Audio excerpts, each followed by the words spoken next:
Vamos a dedicar el programa entonces a Nuestra Señora Aparecida en Fátima. Las apariciones, como es muy sabido, en Fátima se apareció la Virgen Santísima a 3 pastorcitos inocentes: Lucía, de 10 años, Francisco, de 9, y su hermanita Jacinta, de 7. En 6 apariciones consecutivas, todas ellas el día 13 de los meses de mayo a octubre de 1917, a excepción de agosto, que fue unos días más tarde por haber estado en prisión los niños ese día 13. Les va diciendo la Virgen lo que pretende con esas visitas y le va diciendo sus mensajes, que tiene como objetivo principal incitar a la conversión mediante la oración y el sacrificio, y con esa finalidad renovar en la Iglesia la devoción a los sagrados corazones de Jesús y de María, insistiendo en que se los honre juntos y que nadie los separe. Estas ideas son las que desde la primera aparición del ángel se vienen repitiendo en las de la Nuestra Señora. El mensaje de Fátima. Vamos a reflexionar un poquito.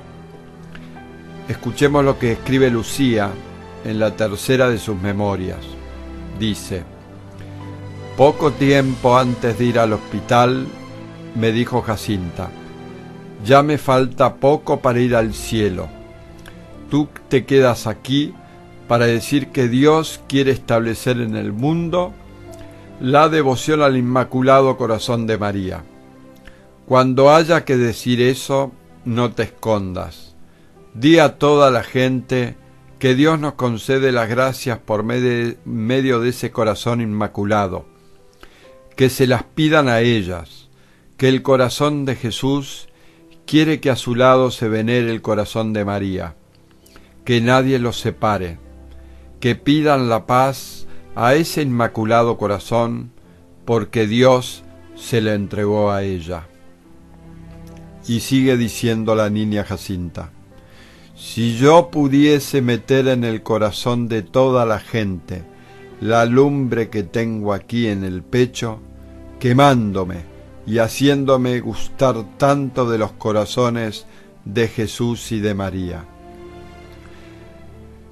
Es una niña de 7 años la que habla así, niña inocente y llena del Espíritu Santo, lo que quiere decir que no es ella la que habla, sino el mismo Dios que habla por ella.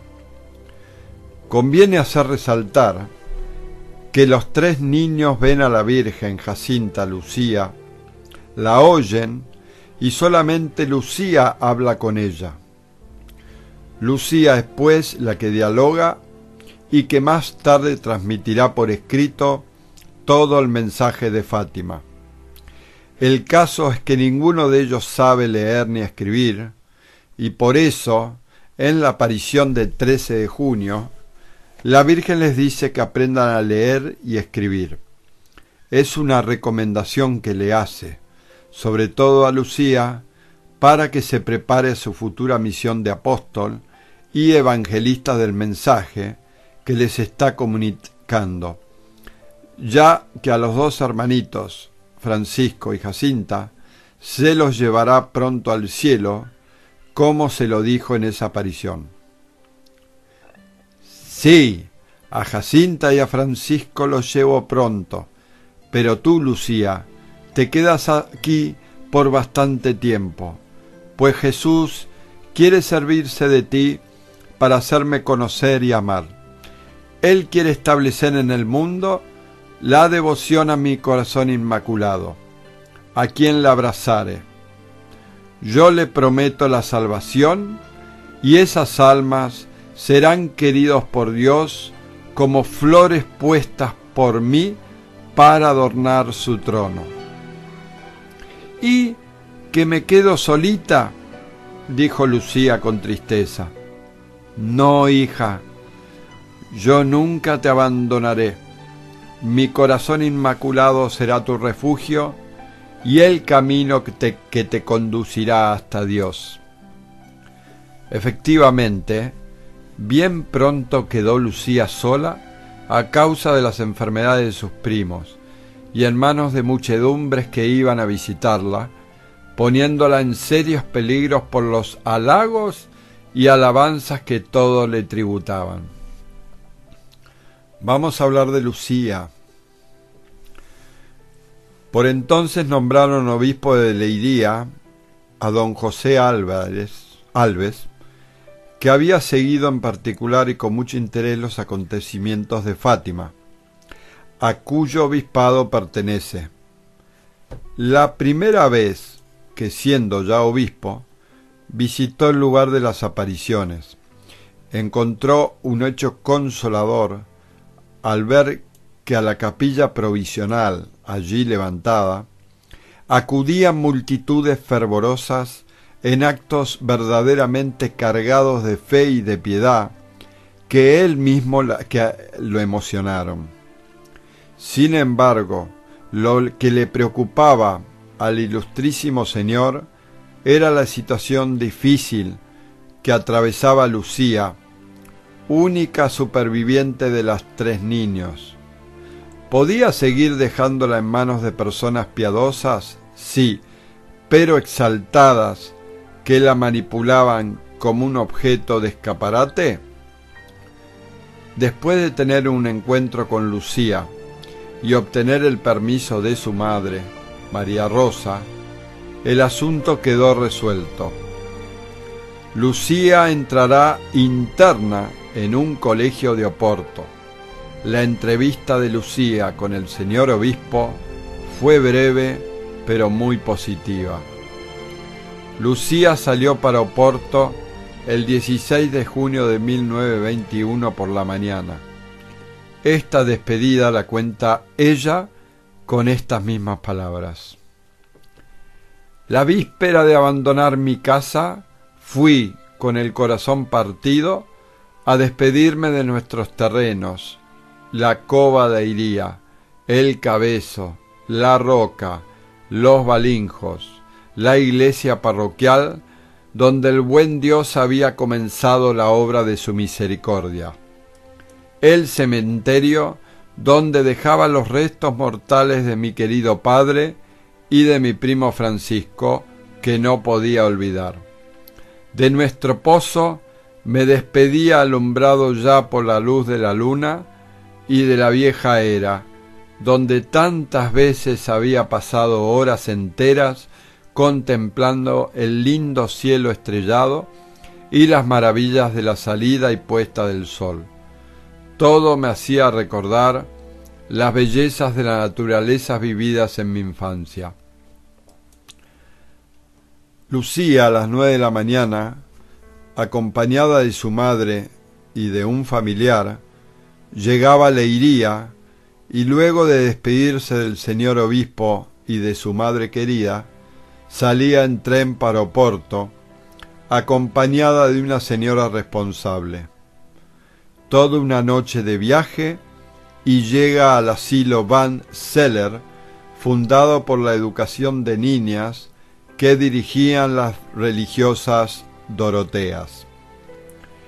El primer encuentro de Lucía con la madre directora y con el señor capellán fue desastroso para ellos al ver el aspecto rústico de esta campesina de 14 años, de mirada cerrada bajo las cejas y pestañas fuertes, de labios gruesos y boca ancha. Pero los hombres miramos las cosas con ojos muy distintos a cómo las mira Dios. Estuvo en este colegio durante 4 años largos y allí adquirió una formación bastante completa, tanto en el orden intelectual como en el religioso, pues Lucía era muy inteligente y disfrutaba de una memoria prodigiosa, con lo que obtuvo casi siempre el primero o segundo puesto. Además, muy pronto pudo ayudar a las religiosas en la formación de las niñas y con su excelente conducta se llenó de un precioso prestigio. De vez en cuando las visitaba el señor obispo y más rara vez su madrina, doña Filomena, y su misma madre. Esto le infundía mucho consuelo y gran alegría. Por esta época se extendió mucho el conocimiento de la vida de Teresita del Niño Jesús, muerta en olor de santidad, y Lucía sintió la primera llamada a la vida religiosa de Carmelita descalza. Este ideal, norte siempre de su vida, se vio transferido, sin duda por la intervención de otros, hasta que finalmente se creyó llamada al instituto que la había acogido y por el que sentía sumo agradecimiento. Llegó por fin el día en que la comisión nombrada por la Iglesia para el proceso diocesano de los hechos de Fátima la llamó para declarar ante el tribunal. Lucía, con una lucidez perfecta, hizo una declaración preciosa para la historia de Fátima.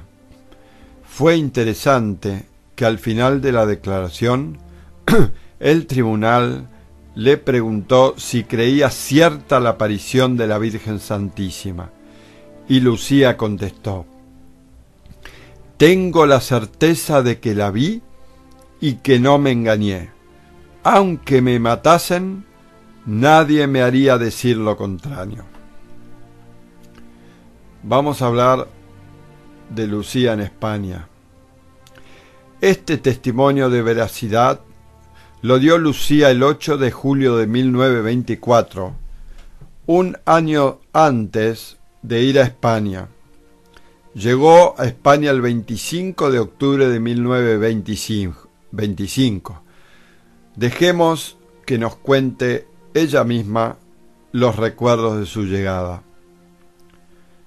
De Porto a España hice el viaje en compañía de la reverenda Madre Provincial y llegué a Tui sin novedad.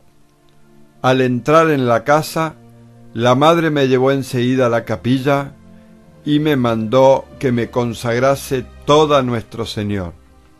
Fue el primer acto que hice en la vida religiosa. Ese mismo día hice el viaje a Pontevedra. Preguntaron a Lucía si conocía Rusia, y ella contestó: «Yo solamente había oído hablar de Galicia y de España, y no sabía el nombre de ninguna otra nación». Este viaje era para la humilde portuguesita una incursión en lo desconocido, en un país extranjero tan vecino y tan lejano para ella. En Pontevedra vivía en la calle Isabel II, que hoy se llama Rúa de la Hermana Lucía. Quien lo creyera, así son las cosas de Dios, tan sencillas y tan divinas. En esta casa ocupó una celdita.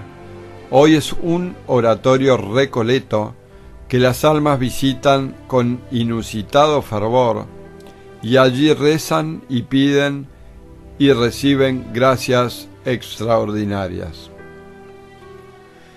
Vamos a hablar de la promesa de los 5 primeros sábados.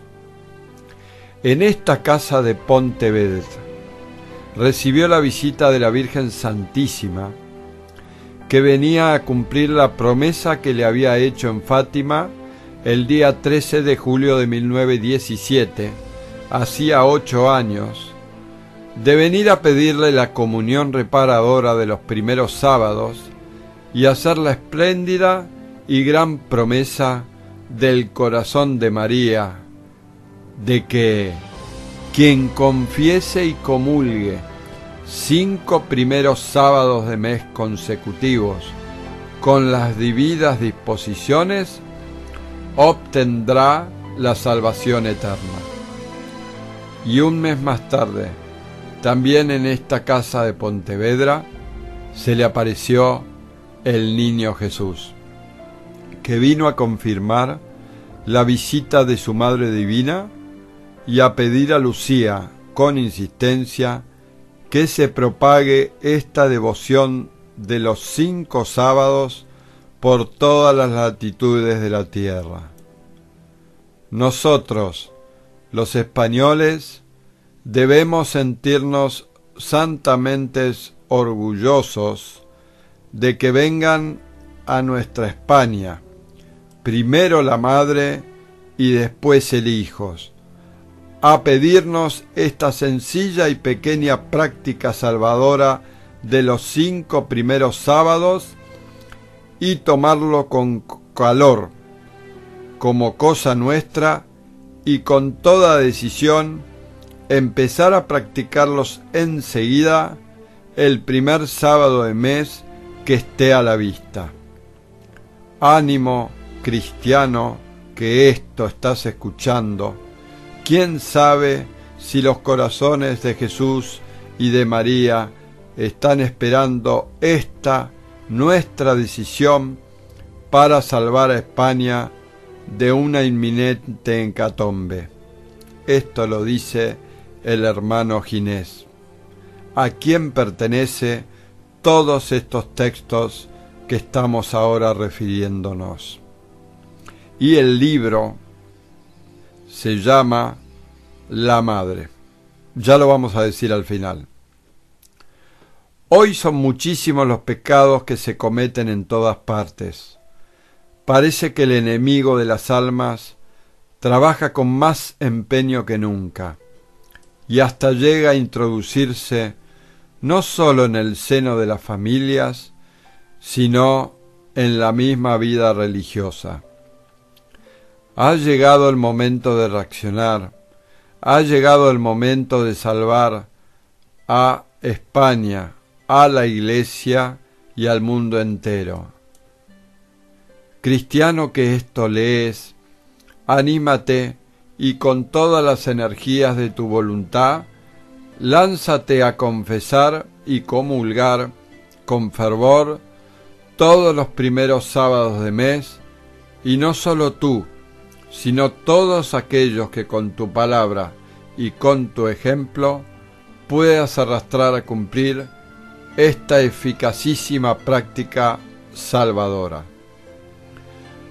Aclaraciones de esta promesa. En Pontevedra, como hemos dicho, se apareció a Lucía la Virgen Santísima, y a su lado el niño Jesús en una nube luminosa. La Virgen tenía en la mano un corazón rodeado de espinas. El niño dijo: «Ten compasión del corazón de tu Santísima Madre, que está rodeado con las espinas que los hombres ingratos constantemente le clavan, sin haber quien haga un acto de reparación para quitárselas». Enseguida dijo nuestro Señor: «Mira, hija mía, mi corazón rodeado de espinas, que los hombres ingratos en cada momento me clavan con blasfemias e ingratitudes. Tú al menos haz por consolarme y di que a todos aquellos que durante 5 meses, en el primer sábado, se confiesen, reciban la Sagrada Comunión, recen el rosario y me acompañen 15 minutos meditando sus misterios con el fin de desagraviarme, yo prometo asistirles en la hora de la muerte con todas las gracias necesarias para su salvación». 2 meses después se le apareció de nuevo el niño Jesús y preguntó a Lucía si había extendido la devoción a su Divina Madre. Ella le expuso las dificultades que el confesor tenía y también que la Madre Superiora estaba decidida a propagarla, pero que el confesor le había dicho que ella sola no podía. Jesús respondió: es verdad que tu superiora sola nada puede, pero con mi gracia puede todo. Lucía expuso a Jesús las dificultades que algunas personas tenían para confesarse el sábado y le preguntó si no podía valer la confesión dentro de los 8 días.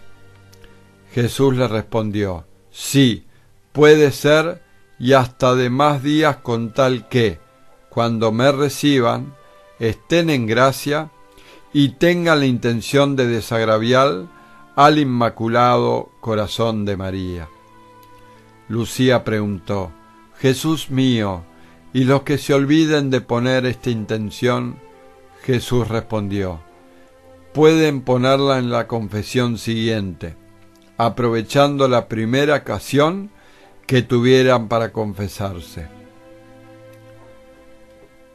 Lucía habla de la promesa. Tan persuadida estaba ella de la eficacia de esta promesa, que tan pronto como pudo, escribió a su madre la siguiente carta: mi querida madre, como sé que al recibir carta mía recibe también un consuelo grande, le escribo esta para animarle a ofrecer a Dios el sacrificio de mi ausencia. Quiero también que me diese usted el consuelo de abrazar una devoción que se le gusta al Señor, y que fue nuestra querida Madre del Cielo quien la pidió. En cuanto la conocí, deseé hacerla mía y trabajar porque todos los demás la aceptasen. Espero, por lo tanto, que usted me contestará diciendo que la aceptó y que va a procurar trabajar para que todas las personas que ahí van la abracen también. Nunca podrá darme mayor consuelo que este. Consiste en estas 4 cosas.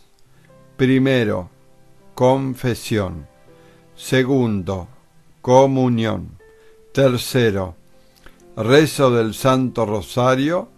Y cuarto, meditar 15 minutos sobre los misterios del Rosario. La confesión puede ser otro día del sábado si fuese más fácil.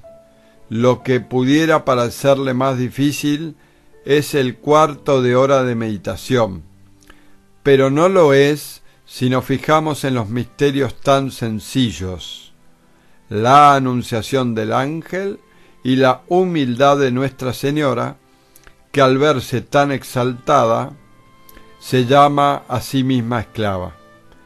En la pasión de Jesús, que tanto sufrió por nuestro amor, en nuestra Madre Santísima, junto a la cruz en el Calvario.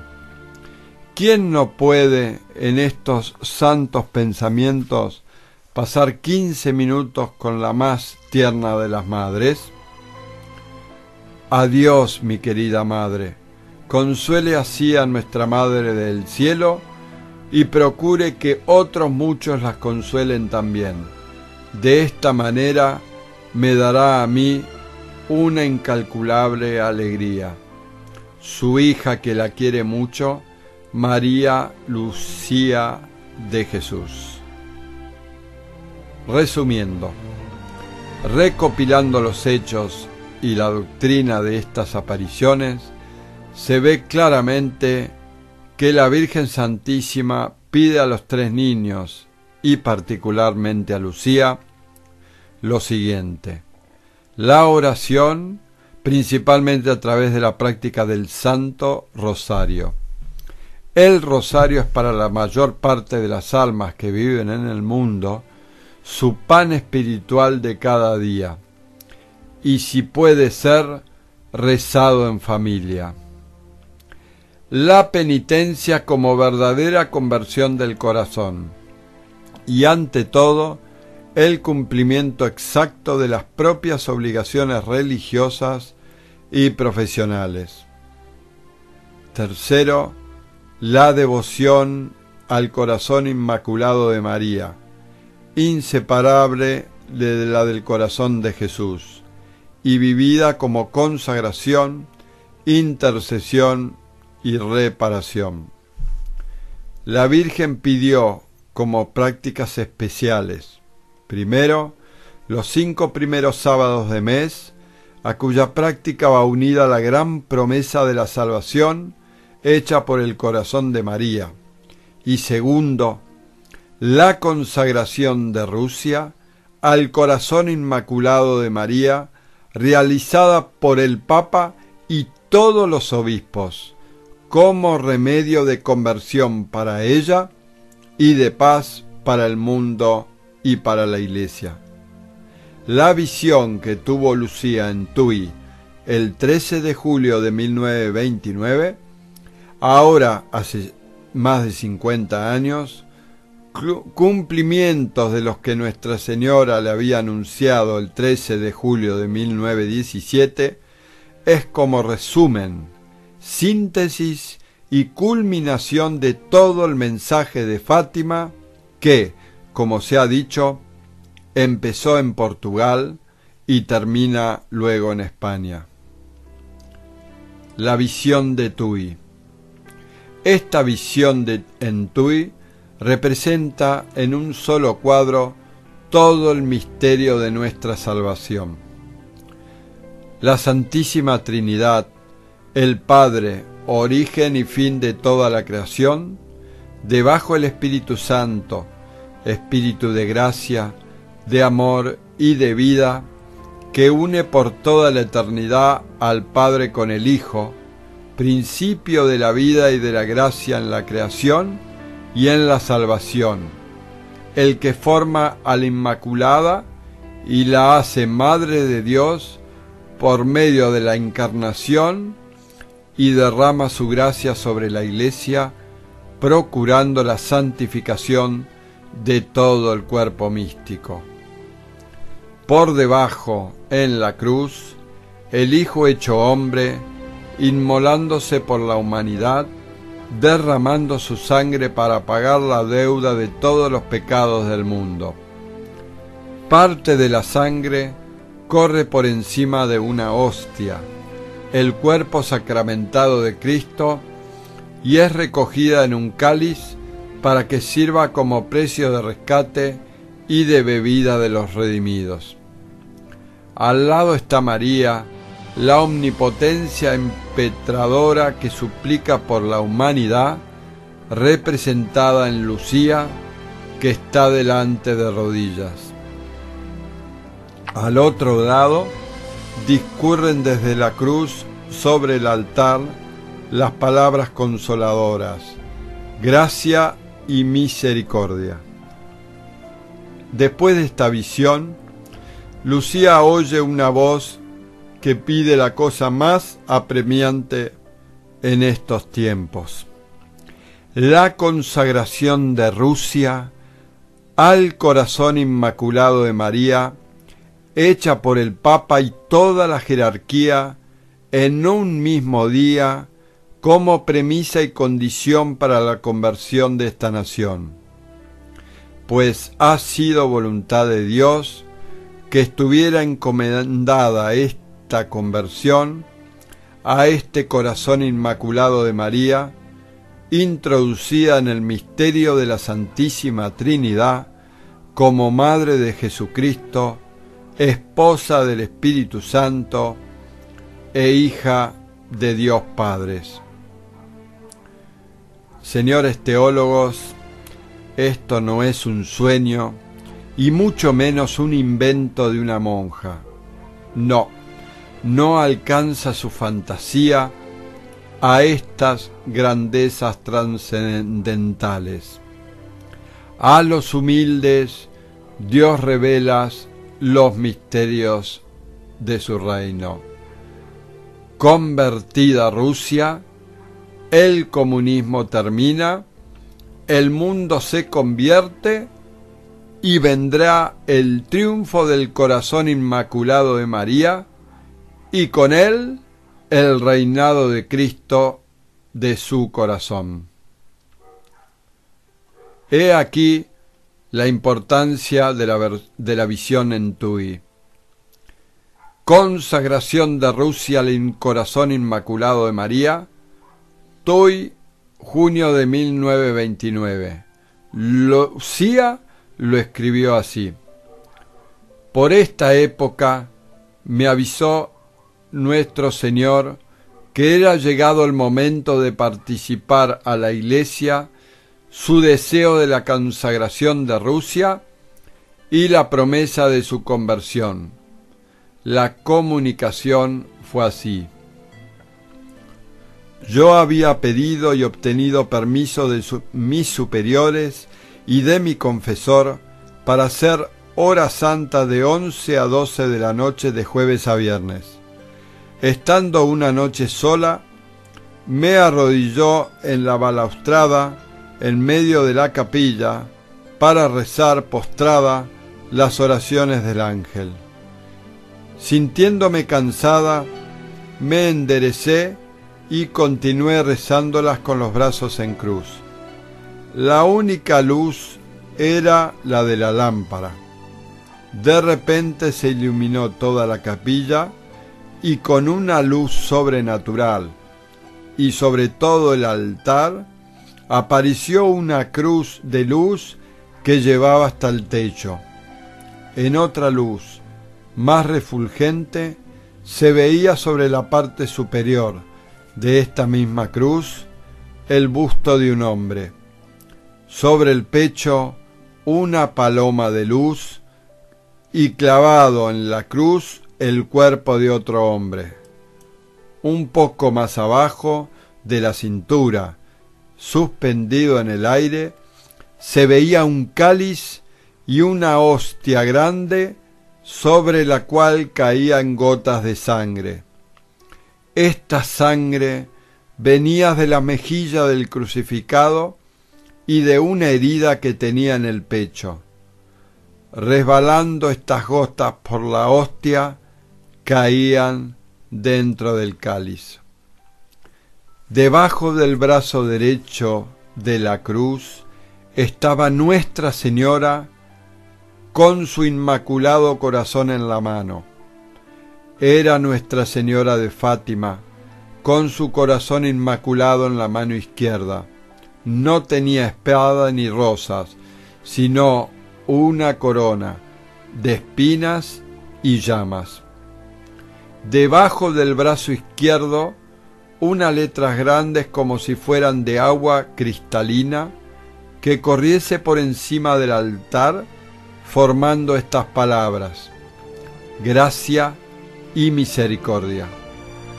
Comprendí que me era mostrado el misterio de la Santísima Trinidad y recibí sobre él luces que no me es permitido revelar. Después me dijo Nuestra Señora: ha llegado el momento en que Dios pide que el Santo Padre haga, en unión de todos los obispos del mundo, la consagración de Rusia a mi corazón inmaculado. Promete salvarla por este medio. Son tantas las almas que la justicia de Dios condena por los pecados cometidos contra mí, que vengo a pedir reparación. Sacrifícate por esta intención y ora. Di cuenta de esto al confesor, que me mandó escribir lo que nuestro Señor quería que hiciese. Más tarde, por medio de una comunicación interior, nuestro Señor, quejándose, me dijo: no quisieron atender a mi súplica, como el rey de Francia. Se arrepentirán y lo harán después, pero será tarde. Rusia habrá extendido ya sus errores por todo el mundo, provocando guerras y persecuciones a la Iglesia. El Santo Padre tendrá mucho que sufrir. ¿Son estos hechos consumados o que están por ser consumados? Sabemos que no se han cumplido dos peticiones de la Virgen que forma parte esencial del mensaje de Fátima y que se han pronunciado en España. Y esto a pesar de que todos los papas que vivieron después de las apariciones han sido favorables al mensaje. Y si no se cumplieron es porque no estaba a su alcance. No había llegado la hora. Dios se quiere valer de Rusia para purificar su iglesia. Rusia extenderá sus errores por el mundo. Lo estamos viendo. Cada vez más países caen bajo su dominio y los países todavía libres están sometidos a su propaganda intensa y a la corrupción moral que los incapacita para ideales santos. Dios, fe, caridad, iglesia, gracia, pureza, etc. Tenemos que orar mucho y bien. Hay que procurar que la Virgen peregrina visite el mayor número posible de parroquias, levantar el ánimo, confiar en la Madre Divina, entusiasmar a todos con la promesa que claramente nos has hecho. Por fin, mi corazón inmaculado triunfará. Triunfará su corazón, es decir, que las personas que queden después de la gran prueba serán santos, serán según el corazón de Dios. Como se ve, el corazón de María se nos presenta como medio de salvación, y aunque nos vengan pruebas, debemos confiar en ella, rezarle el rosario todos los días, hacer continuamente los primeros sábados, no 5 veces, sino todos los primeros sábados de mes, si nos es posible. Pongámonos en disposición de servicio a nuestra Madre querida, reparando su honor ultrajado, acompañándola en las procesiones y peregrinaciones, ya en Fátima, ya en Pontevedra, ya por cualquier parroquia, 1000 veces mariana. Todo por el corazón de María. Ella nos salvará si a ella acudimos y en ella confiamos. Queridos oyentes, esto está en la página 200 al 212 del libro La Madre, escrito por Ginés de María Rodríguez, FSC. Vuelvo a repetir, La Madre, por Ginés de María Rodríguez, FSC. Vamos a decir algo de Juan Pablo II. Hizo una oración. La veneración al amor, la devoción a la Virgen, no pueden desaparecer de nuestro corazón. Más aún, deben crecer y manifestarse en un testimonio de vida cristiana modelada según el ejemplo de María, Juan Pablo II. Y vamos a terminar por donde empezamos. Dice el Evangelio de San Juan, capítulo 19, 34. Uno de los soldados con la lanza le abrió el costado. Y agregamos, pero el dolor no lo sintió Jesús, sino el corazón de nuestra Madre.